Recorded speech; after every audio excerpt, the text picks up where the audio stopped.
أعوذ بالله من الشيطان الرجيم بسم الله الرحمن الرحيم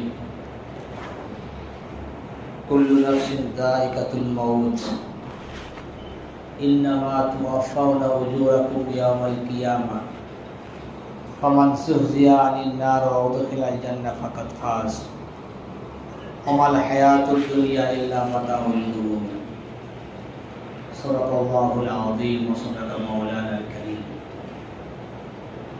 وقال النبي صلى الله عليه وسلم من أحب لقاء الله أحب الله لقاءه ومن كره لقاء الله كره الله لقاءه وقال النبي صلى الله عليه وسلم أكثروا ذكر هذه اللذات أو كما قال عليه الصلاة والسلام। উপস্থিত গ্রামবাসী এবং আমার গ্রাম প্রিয় ছাত্র ভাইরা সবাইকে শ্রেণীগতভাবে সাধুবাদ মোবারকবাদ জানিয়ে প্রত্যেক জুমার ন্যায় সপ্তাহের ন্যায় সংক্ষিপ্ত কিছু আলোচনা আজ এ সপ্তাহে একটা বিষয়ের উপরে কথা বলার মনস্থ করেছি, ভেবেছি সেটা হলো মৃত্যু। অত্যন্ত দুঃখ এবং কষ্টের সঙ্গে বোধ হয় এক প্রকারের বিষয়টার উপরে কথা বলার জন্য নিজেকে বাধ্যমত হয়ে গেছি বা করে ফেলেছিলাম।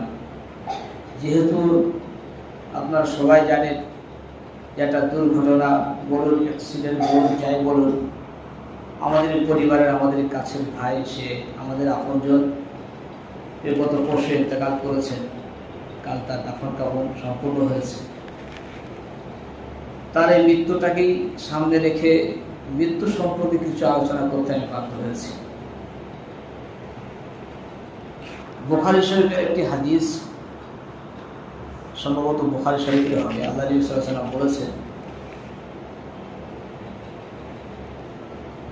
কুন ফিদ দুনিয়া কাআন্নাকা গরীব আও আবির সাবিল। তুমি দুনিয়ার বুকে থাকো যেমন কেন একজন মুসাফির দুনিয়ার বুকে থাকে, আবির সাবিল অথবা একজন পথচারী ব্যক্তি রাস্তায় যখন সে যায় কোথাও, তার পথে চলার ভাবভঙ্গিটা এমনই থাকে যে আমার গন্তব্যস্থান এটাই, আমি কখন পৌঁছাবো। যদি কেউ শিয়ালদায় যেয়ে থাকে, শিয়ালদা থেকে ফিরে বাড়ি ফেরার সময় সে কখন ভাবে যে বাড়ি কখন পৌঁছাবো। আল্লাহ নবী সাল্লাল্লাহু আলাইহি সাল্লাম আমাদেরকে বোঝালেন হাদিসের দ্বারাই যে প্রত্যেকটা ঈমানওয়ালার, প্রত্যেকটা মুসলমানের, প্রত্যেকটা যারা আল্লাহকে মেনে চলে, যারা সঠিক বিবেক বুদ্ধি সম্পন্ন মানুষ, তাদের একটা কর্তব্য, তাদের একটা নৈতিক দায়িত্ব যে তোমরা পৃথিবীর বুকে এমনভাবে থাকো যেমন একজন মুসাফির থাকে, আর যেমন একজন পথচারী ব্যক্তি কোথাও যায় আসে, গন্তব্যস্থলে ফেরার জন্য ব্যস্ত হয়ে থাকে, সে ভাবে কখন ফিরবো। ঠিক তুমি পৃথিবীর বুকে এইভাবে বসবাস করো, তুমি ভাবো যে অস্থায়ীভাবে এসেছি, কখন আমি আমার আসল জায়গায় চলে যাব। আসল জায়গা তো আমাদের পরকাল।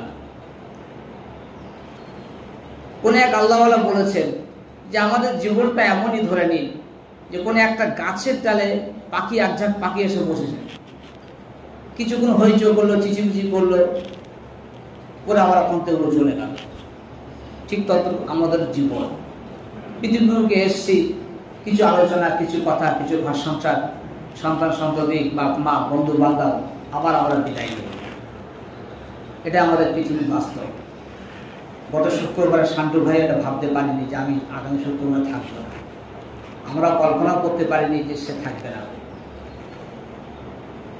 বাস্তবে এটাই আল্লাহ নবী সাল্লাল্লাহু আলাইহি ওয়াসাল্লাম বলেছেন, যদি একটা মানুষ মৃত্যুটাকে সঠিকভাবে মূল্যায়ন করে, সঠিকভাবে বোঝে, সঠিকভাবে ভাবে, একটু চিন্তা করে, তো মানুষের সমস্ত রকম গুনাহ কাজ থেকে, খারাপ কাজ থেকে, অসৎ কাজ থেকে, শরীয়ত বিরোধী কাজ থেকে, আল্লাহ রাজি হবে না, আল্লাহ নারাজ হয়ে যাবে এমন কাজ থেকে, আল্লাহর নবীর সুন্নাত লঙ্ঘন হবে এমন কাজ থেকে মানুষ অনায়াসে খুব সহজভাবে বাঁচতে পারবে যদি শুধুমাত্র মৃত্যুকে সামনে রেখে চলে।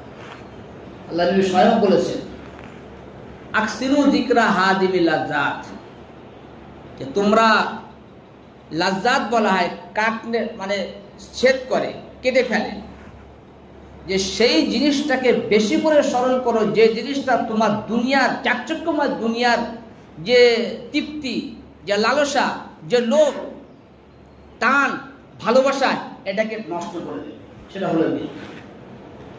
একটা মানুষ যদি সঠিকভাবে মৃত্যুকে সামনে রেখে চলে, তার মনে কখনো দুনিয়ার লালসা হতে পারে না। একটা মানুষ সবসময় যদি মৃত্যুকে আগে রেখে চলে, তার কখনো দুনিয়ার প্রতি ভালোবাসা টান হতে পারে না। একটা মানুষ যদি সঠিকভাবে মৃত্যুকে সঙ্গে নিয়ে চলতে পারে, সে দুনিয়ার জন্য ধোঁকাবাজি করতে পারে না, চিটিংবাজি করতে পারে না। একটা মানুষ যদি সঠিকভাবে মৃত্যুকে মূল্যায়ন করে, সে কখনো শরীর বিরোধী কাজ করতে পারে না। সে 2 টাকার জন্য মিথ্যা কথা বলতে পারে না, সে 2 টাকার জন্য ফাঁকি মারতে পারে না, সে 2 টাকার জন্য কারো মনে ব্যথা দিতে পারে না। আল্লাহ নবী পরিষ্কার বললেন যে মৃত্যু হলো দুনিয়ার চাকচিক্যময় দুনিয়ার মহাব্বত থেকে কাটার যন্ত্র হচ্ছে মৃত্যু। তুমি মৃত্যুকে মনে বসিয়ে নাও, তোমার মনের মধ্যে কখনো দুনিয়া বসবে না।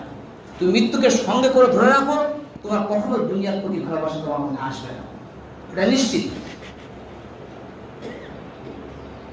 আল্লাহ নবীর আর একটা হাদিস, খুব সুন্দর হাদিস, আব্দুল্লাহ ইবনে ওমর বর্ণনা করেছেন। হাদিসগুলো শোনার দরকার, বারবার শোনার দরকার। আল্লাহ নবী বলছেন, আল-ইয়াওমা আমালুন ওয়ালা হিসাব, দেখো আজ তো আমল করার সময়।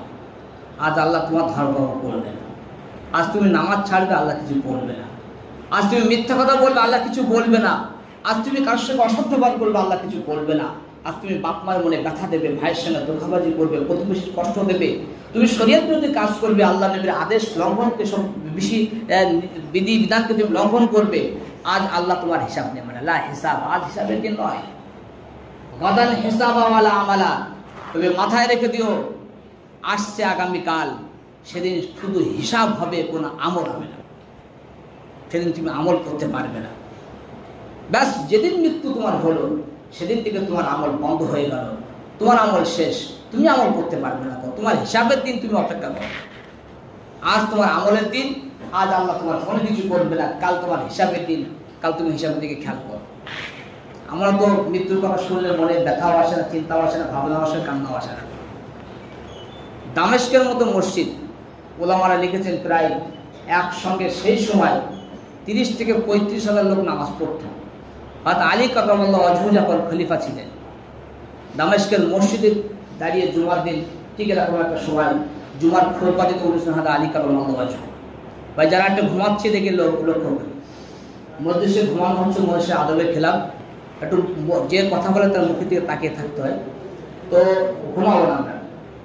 তো আল্লাহ নবী হযরত আলী কারামাল্লাহু ওয়াজহু দামেস্কের মাজমা পুরো ভরে আছে, খুতবা দিতে বলেছে। 1 থেকে 1.5 মিনিট খুতবা দিয়েছে। খুতবা কি ছিল? আল্লাহর হামদ, নবীর প্রতি দরুদ পড়ার পরেই বলছে, আইয়ুহান নাস, আল মাউত, আল মাউত, আল মাউত, লাইসা মিনহুল ফাউত। দেখো মানুষ, মৃত্যু, মৃত্যু, মৃত্যু, তুমি এর হাত থেকে বাঁচতে পারবে না। ইন আকান্তুম আখাযাকুম ওয়া ইন ফারাতুম আদরাকাকুম, যদি তুমি পালানোর চেষ্টা করো তোমাকে ধরে ফেলবে, যদি তুমি লুকানোর চেষ্টা করো তোমাকে খুঁজে বার করে দেবে। আলা ওয়ারাকুম তালিবুল হাসিস, দেখো মুসলমান, তোমাদের পিছনে তোমাদের মৃত্যু দড়িয়ে আসছে, ছুটে আসছে, দড়িয়ে আসছে, ছুটে আসছে। ওয়া বাইনা ইয়াদাইকুম কবর, আল কবর হিয়া বাইতুল ওয়াহদা, বাইতুল দুলমা, বাইতুল দুর। দেখো পিছনে মৃত্যু তোমাকে তেড়ে আসছে, আর সামনে কবর আছে। কবরটা হচ্ছে নির্জনের ঘর, কবরটা হচ্ছে অন্ধকারময় ঘর, কবরটা হচ্ছে পোকামাকড়ের ঘর। হিয়া হুফরাতুল হুফারুন নিরান, দেখো সাবধান হয়ে যাও, ওটা জাহান্নামের একটা ঘাঁটি হতে পারে। আও রাউদাতুন মিন রিয়াদিল জান্নাহ, ওটা জান্নাতের একটা ঘাঁটি হতে পারে, জান্নাতের একটা বাগান হতে পারে, অথবা জাহান্নামের একটা ঘাঁটি হতে পারে। এই কথাটুকু বলে বলছে, ওয়া আখিরি দাওয়ানা আলহামদুলিল্লাহি রাব্বিল আলামিন। তাহলে কিছু বললেন না, নিজেও কাঁদছেন। পুরো 30,000-এর মজমা সবাই হাওয়া হাওয়া করে কাঁদছে। তারা জানে, তাদের মনে আল্লাহর ভয় ছিল, পরকালের চিন্তা ছিল, দুনিয়ার মহব্বত এতটা ছিল না। তারা আল্লাহকে মেনে চলার চেষ্টা করেছে, নবীর পথ মেনে চলার চেষ্টা করেছে, নবীর রাজি করার চেষ্টা করেছে, নবীর সুন্নত অনুসরণ করে চলার চেষ্টা করেছে, আল্লাহর বিধিবিধান মেনে চলার চেষ্টা করেছে, আল্লাহকে খুশি করার চেষ্টা করেছে, পরকালকে সামনে রেখে চলার চেষ্টা করেছে। যখন তাদের সেই সমস্ত মানুষের সামনে যখন মৃত্যুর কথা উঠে এসছে, তাদের মনটা কেঁপে উঠেছে। তো বাস্তব এটাই, এই মৃত্যুর সম্মুখীন আমাদের হতে হবে। পিছনে মৃত্যু লেগে আছে, সামনে কবর অপেক্ষা করছে। আমাদের কিসের এত আনন্দ, আমাদের কিসের এত চিন্তা, আমাদের কিসের এত আমাদের লাট বাহারি, কিসের আমাদের এত ধৈর্য? এখানে তো শেষ হয়ে যাবে না।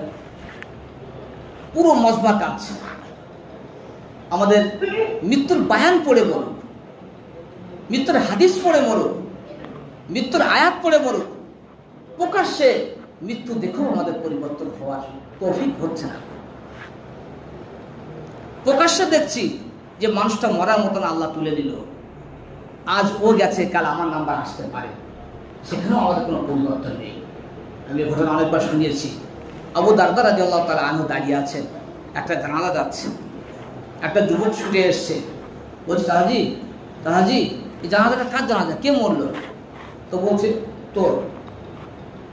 আপনি কি বলছেন? বলছে ঠিক আছে, তোর না এটা আমার। তো বলছে আপনি বলুন না, আপনি এমন কেমন করছেন, আপনি আমার তোমার করছেন কেন? আপনি বলুন না কার জানাজা, কে মারা গেল? আবু দারদা রাদিয়াল্লাহু তাআলা তার দিকে তাকিয়ে বলছে, বেটা, যে গেছে সে চলে গেছে। শান্টু গেছে, জাকির গেছে, মাদার বক্স গেছে, আবু কাশেম গেছে, নাম্বার নুরুল্লাহ হতে পারে, আইজুল মেডেলের হতে পারে, যতনের হতে পারে, আবুদাহের হতে পারে, মহাসিনী হতে পারে। উনি চিন্তা করেন না শান্টু চলে গেল, ও তো আল্লাহ হায়াতের বদলে গেছে, চলে গেছে। চিন্তা করো যে আমার নাম্বারটা তো আসবে না। আমরা একটু হালকা করে এমনি রহস্যবোধন করি, এক জায়গায় আলোচনা করছিলাম, যেদিন ওই খাটটা তৈরি করা হয়েছিল নতুন, যেটা ওই ওর দোকানে ছিল। আমি সেখানে বললাম, দেখ এখানে কার নাম্বার আছে আল্লাহ পাক তিনিই জানে, এটা কেউ উঠবে আল্লাহ পাক তিনিই জানে প্রথম কার নাম্বার আছে। আমি নুরুল্লাহ জানতাম না যে আমার ভাই হতে উঠবে প্রথম, এরপরে কে উঠবে সে আমিও জানি না, আপনিও জানেন না। এরপর হয়তো আমার নাম্বার থাকতে পারে, আপনার নাম্বার থাকতে পারে। শান্টু ভাই উঠে গেছে, ফারুক ভাই উঠে গেছে, চলে গেছে। এরপর আমার উঠতে হবে, আমার যেতে হবে। আমরা জানি না কেউ এখানে যে আমাদের কাফন হয়তো বাজারে তৈরি হয়ে আছে। আমরা জানি না এখানে কেউ আমাদের যে সেই বাঁশটা হয়তো কাটার জন্য প্রস্তুত হয়ে আছে, যে বাঁশটাতে আমার কবরের দেওয়া হবে। আমার কবরটা হয়তো তৈরি হয়েছে, রেডি হতে প্রস্তুত, কাফনটা হয়তো মার্কেটে চলে এসছে। এই জন্যে সব কথার এক কথা, যে এই ধরনের মৃত্যু যখন হয় মানুষকে শিক্ষা নিতে হয়, মানুষের পরিবর্তন আনার চিন্তা করতে হয়। এটা কী করে হতে পারে যে বাড়ির, যে গ্রামে একটা মানুষের মৃত্যুবরণ করলো, তার মৃত্যুর সময় এখনো হয়নি, তার মৃত্যুর সময় এখনই হয়নি, তার বড় ভাই বেঁচে রয়েছে, আমার আব্বারা তার বাপ সমতুল্য, এই বাবু বসে আছে আবার তার বাপ সমতুল্য, তাদের ফেলে রেখে তাদের অনেক ছোট, তাদের হাঁটুর বয়স, হাফ বয়স, তাদের সন্তানরা চলে যাচ্ছে, তার তো নাম্বারই ছিল না। তো সেই মৃত্যু বাড়ি যখন আছে, গ্রামে যখন আছে এরকম ধরনের ছেলের মৃত্যু, সেই গ্রামে সকালবেলা ফজর নামাজে কেন এক কাতার বেশি লোক হয় না? সেই গ্রামে কেন 5 ওয়াক্তে কাতার ঘরে মসজিদ হয় না? সেই গ্রামে সেই যুবকরা কি করে নামাজ ছেড়ে দিয়ে বসে থাকতে পারে? সেই গ্রামে আমার বাপেরা কি করে নামাজ ছেড়ে দিয়ে বাড়ি বসে থাকতে পারে? একটু ভাবুন কত লোক গেল, চিন্তা করলে একটু। আমরা তো অল্প বয়স, আমরাই দেখছি, মাদার মকসুদ যাওয়ার বয়স হয়নি কিন্তু চলে গেল। ওই মনিরুল যাওয়ার বয়স হয়েছিল, চলে গেল। বলুন দেখি কত লোক যাওয়ার বয়স হয়নি। এই মেজো ভাবি, রফিক ভাই বউ যাওয়ার বয়স হয়ে চলে গেল, শান্তু ভাই যাওয়ার বয়স হয়ে চলে গেল। কাল আপনি যাবেন না, আমি যাবো না, কোনো নিশ্চয়তা আছে? তো যদি আল্লাহ আমার তুলে নেয়, তা আমার কামলটা কি আছে? ওখানে গিয়ে কি হিসাবটা আমি দেবো? ওখানে গিয়ে কি মুখটা আমি দেখাবো? ওখানে গিয়ে কি কৈফিয়তটা আমি দেবো? বলুন দেখি। আজকে শান্তু ভাইকে আমরা সবাই ভালোবাসি, তার ভাবি ভালোবাসে, তার স্ত্রী, তার মেয়ে ভালোবাসে, তার ভাইরা ভালোবাসে, গ্রামবাসী ভালোবাসে। কেউ কি একদিন থেকে দুদিন রাখতে পারবে? কেউ রাখতে চাইবে যে না, মহব্বতের জিনিস, আমাদের ভাই, না আমার স্বামী, না আমার বাপ, আরও 5 দিন বাড়ি রাখি? রাখবে না। শুধু আপনি নিঃশ্বাসটুকু বন্ধ করুন, আপনাকে মাটি দেওয়ার জন্য আমরা প্রস্তুত হয়ে থাকবো। আমি নিঃশ্বাস বন্ধ করব, আমার মহব্বতের যারা আপনজন তারাও বলবে তাড়াতাড়ি মাটি দিয়ে দাও। এটা দুনিয়ার নিয়ম, এটা করতে হবে, এটা গুনার কাজ না। তাড়াতাড়ি মাটি দেওয়ার দরকার বলছি, এটা দুনিয়ার বাস্তবতা, এটাই বাস্তব। ওই স্ত্রী বলবে যে না, রাখা যাবে না, সেই মেয়েই বলবে যে না আর আমার আব্বুকে রাখা যাবে না, ছেলেই বলবে আর আব্বুকে রাখা যাবে না, ভাই বলবে না ভাইকে রাখা যাবে না, তাকে পাঠিয়ে দাও। পাঠিয়ে দেওয়ার নিয়ম, এটা বিধান, এটা বুঝতে হবে যে একদিন আমি এখানে বসে আছি, আমি যদি ইন্তেকাল করি আমার এই জায়গা থাকবে না। এই জন্যে যেমন বলি, ভাই যখন গেছে, ভাই কিন্তু মুদিখানার দোকান সঙ্গে নিয়ে যায়নি, ভাই স্ত্রীকে সঙ্গে নিয়ে যেতে পারেনি, মেয়েকে নিয়ে যেতে পারেনি, ছোট বাচ্চাকেও নিয়ে যেতে পারেনি, সে একাই গেছে। কিন্তু তার সঙ্গে সেটাই গেছে যে সে বলেছে।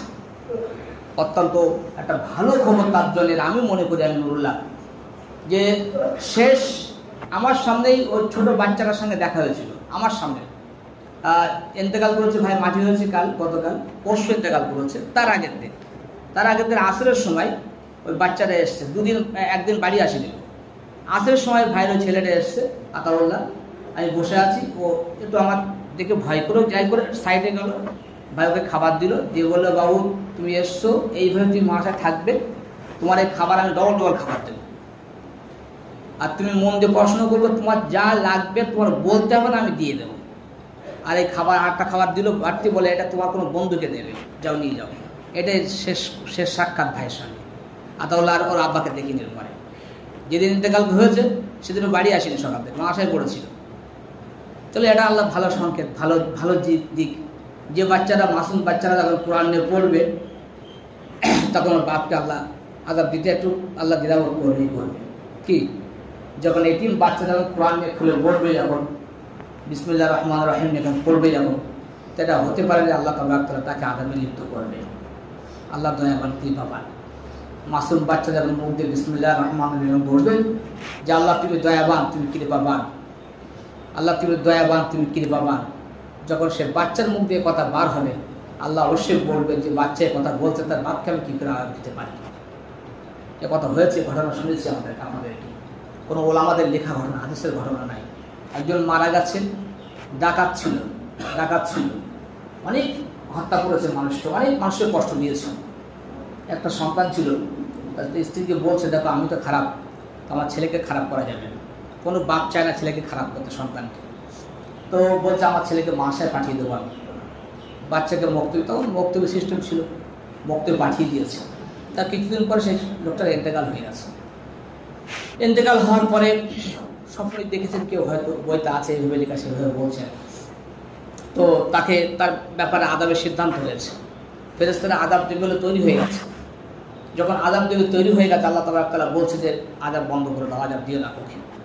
বলে আল্লাহ কি বলছেন? বলে হ্যাঁ। বলে আপনি তো আযাব দিতে বললেন। বলে হ্যাঁ, আমি বন্ধ করতে বলছি। বলে কেন, কি কারণ? তো অনেক গুনাহ, অনেক পাপ করেছে, আপনার নাফরমান বান্দা। বলছে অবশ্যই সব ঠিক আছে, কিন্তু ওর একটা বাচ্চা ও আশায় দিয়ে এসেছিল, ছোটো বাচ্চা।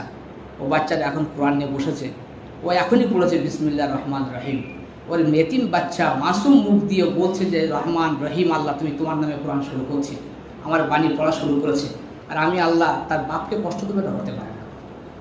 আমার দৃঢ় আশা তার আমল যেটা আছে আলহামদুলিল্লাহ ভালোই হবে, কিন্তু তার এই বাচ্চাটা যে দেখে গেছে মাদ্রাসায়, এটা একটা বড় ধরনের একটা পুঁজি, তার সম্পদ। আল্লাহ বাচ্চাটাকে ভালোভাবে মানুষ করার তৌফিক দান করুক, যেহেতু আপাতত আমাদের দায়িত্বে আছে। প্রত্যেকটা এই 3 বছর যখন মাসায় ভর্তি হয়, তখন মাশাআল্লাহ দায়িত্ব হয়ে যায়, আর তারপরে আমাদের ভাই বোন রক্তের জিনিস, আর দায়িত্ব বেড়ে যায়। যার যে প্রসঙ্গের কথা বলছিলাম সেটা হচ্ছে এই যে হলো নিষ্ঠুর দুনিয়া। এই জন্যে সবাইকে বলবো, দেখুন অনেককে আমরা যেতে দেখছি, দেখে আমরা একটু পরিবর্তন হই, আমরা একটু নামাজ কালামের দিকে আসি। কিছুই থাকবে না, কিন্তু কিছুই থাকবে না, কিচ্ছু থাকবে না, কিছুই থাকবে না। কি থাকবে বলুন কি হবে বলুন, খালি ভাবো না একটু। আল্লাহ নবীর কথা, যদি একটুখানি আপনি মৃত্যুটাকে সামনে নিয়ে চলুন আর মৃত্যুটাকে নিয়ে ভাবুন আপনি, তা আর কিছু লাগবে না ভাবা, আর কিচ্ছু ভাবা লাগবে না। এটা বাস্তব। যত ভালোবাসার জিনিস হোক, এই মামাই বলুক, এই ইমাম সাহেব বলুক, এখনই চোখ বুঝাবো মসজিদে এলান হবে, আমি নুরুল্লাহ ধরে বলবো যে নুরুল্লাহ ইন্তেকাল করেছে। লোক আসবে, একটু কাঁদবে, হায়তোষ করবে, আব্বা মা কাঁদবে, স্ত্রীরা কাঁদবে, সব কান্না বন্ধ হয়ে যাবে। আজকে বাড়ি খালি হয়ে গেছে, যাই একটু আওয়াজ আসলে এটা বন্ধ হয়ে যাবে কাল থেকে। বন্ধ হয়ে যাওয়ার পরে যে ওখানে যাবে, তার এবার তারটাই তার দেখতে হবে। কেন আমরা এই দুনিয়ার ধোঁকায় পড়ে থাকবো? কেন আমরা দুনিয়ার ধোঁকায় পড়ে নিজের জীবনটা বরবাদ করবো, পরকালটা বরবাদ করতে আমাদের? এই জন্য সবার কাছে অনুরোধ করবো যে আল্লাহ তাআলা আমাদের এই ধরনের মৃত্যু থেকে শিক্ষা নেওয়ার তৌফিক দান করুক, আমাদের সকলকে সঠিক পথে চলার তৌফিক দান করুক, আমাদের মৃত্যুকে সামনে রেখে চলার তৌফিক দান করুক।